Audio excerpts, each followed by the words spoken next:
Now, what I'm going to do as I'm training you, as I'm talking about this topic, I'm going to talk about that area, like 1, 2, 3, 4, right?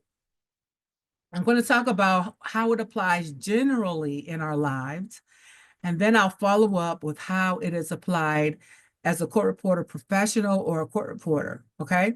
So when I talk about the court reporting professional, this would apply to anyone working in the court reporting field, or even in the legal sense, a legal practitioner could apply to lawyers. It could apply to judges. It could apply really to anyone in that environment, in that legal environment. Judges and lawyers, of course, they don't consider themselves part of the court reporting profession. Court reporting profession is part of the legal system. And we should try to expand our understanding of this active listening skill. As a point of reference, it can be applied to every sphere of life where there is the spoken word, okay? So where there is the spoken word, there is the skill of active listening that can be used.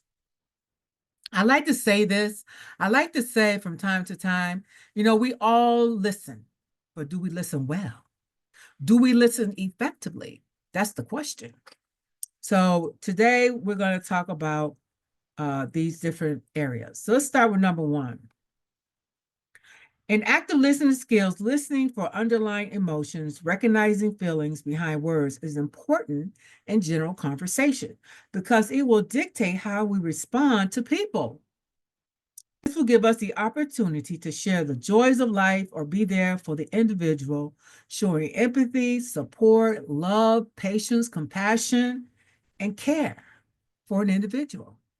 So there are times when it's really important when we're talking with people, one-on-one, or if we're in a group, or even if we're part of a group that is observing something.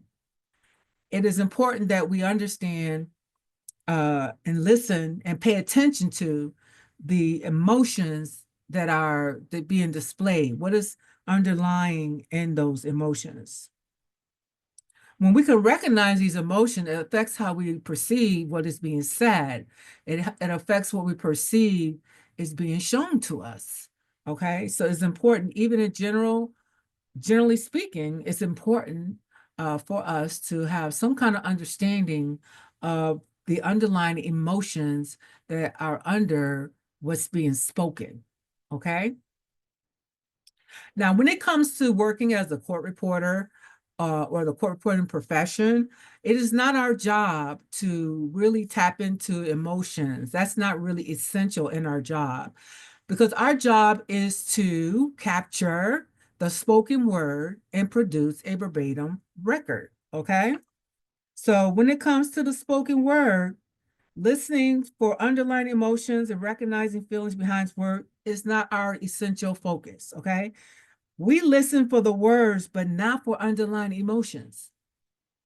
We are listening to capture every single word humanly possible that we can capture so that we can produce this verbatim record, okay?